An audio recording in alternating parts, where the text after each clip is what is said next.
A paz de Cristo, meus irmãos, meus amigos, meus seguidores nas mais diversas redes sociais. Que o Senhor conceda a cada um de vocês uma semana cheia da sua graça e da sua misericórdia. Quero compartilhar o texto de Paulo escrevendo aos Romanos, capítulo 1, verso 16, em que ele diz assim: porque não me envergonho do Evangelho de Cristo, pois é o poder de Deus para a salvação de todo aquele que crê, primeiro do judeu e também do grego. Evangelho, uma palavra que tem sido entendida e ensinada, muito distorcida daquela realidade que Paulo nos apresenta ou apresentava à igreja de Roma no primeiro século da era cristã. É importante pontuarmos que a palavra evangelho, ela não surge dentro do ambiente da igreja. O surgimento da palavra evangelho é dentro do ambiente secular e especialmente dentro de uma ideia de política de Estado. Sem dúvida alguma, por mais que os autores venham divergir sobre onde esta palavra surge, mas a primeira ideia, o primeiro conceito de evangelho, que traduzido para um português coloquial é boas novas, a primeira vez que essa ideia surge dentro do ambiente histórico é exatamente com a figura de Alexandre o Grande no desenvolvimento do reino grego. A ideia de evangelho surge como o conceito grego de levar boas novas, e não apenas uma proclamação, mas evangelho ou boas novas significa uma conduta, uma postura de vida.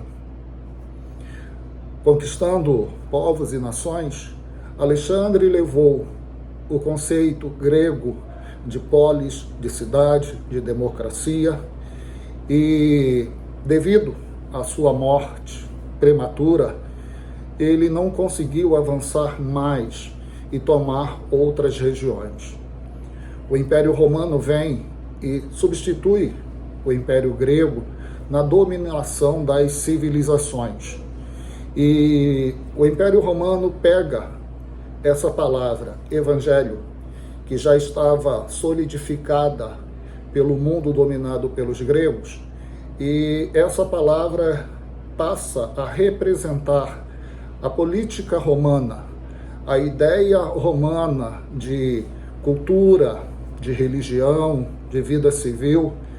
Roma aproveita que o mundo dominado pelos gregos fala uma língua em comum, o grego. Roma vai e usa essa língua para disseminar a sua ideia e o seu conceito do que fora ou do que era boas novas. A ideia romana é levar o modelo romano de vida, o modelo romano de política, o modelo romano de cultura. É interessante que, escrevendo à igreja de Roma, Paulo fale que a mensagem de Jesus Cristo, que os ensinamentos de Jesus são, na realidade, o verdadeiro evangelho.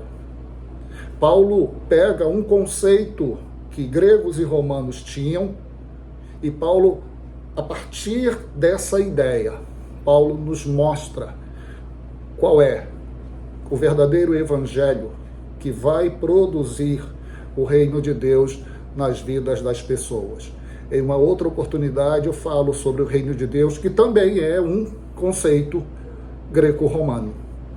Paulo fala de um evangelho que é capaz tanto de salvar judeus, quanto salvar gregos, quanto salvar romanos.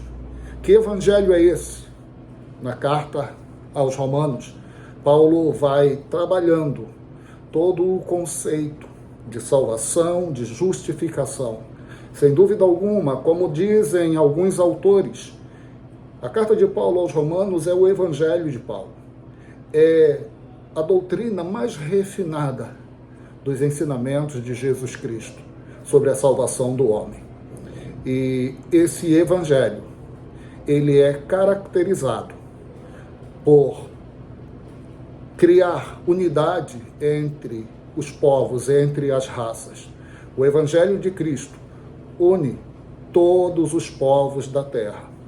Eu quero, caminhando para encerrar, dizendo o seguinte: não existe evangelho de Jesus Cristo sem que passe pelo Calvário e sem que passe pela tumba vazia. Um evangelho que não fala de que a salvação é um presente, uma graça de Deus, por meio do que Cristo fez na cruz do Calvário. Um evangelho que não fale que a ressurreição de Jesus foi verdadeira, verídica, testemunhada pelos seus discípulos, e que nós confiamos que a morte não há de nos subjugar, não é evangelho. Estamos vendo muitas coisas nos dias atuais, em que pregações exaltam mais o homem, o ser humano, e esquecem de que aquele que precisa ser exaltado é o Senhor Jesus Cristo. Aprendamos com Paulo que se há alguma coisa em que os homens podem nos aplaudir, devemos tributar toda essa adoração a Jesus Cristo, aquele que nos deu o verdadeiro evangelho. Uma semana abençoada para vocês.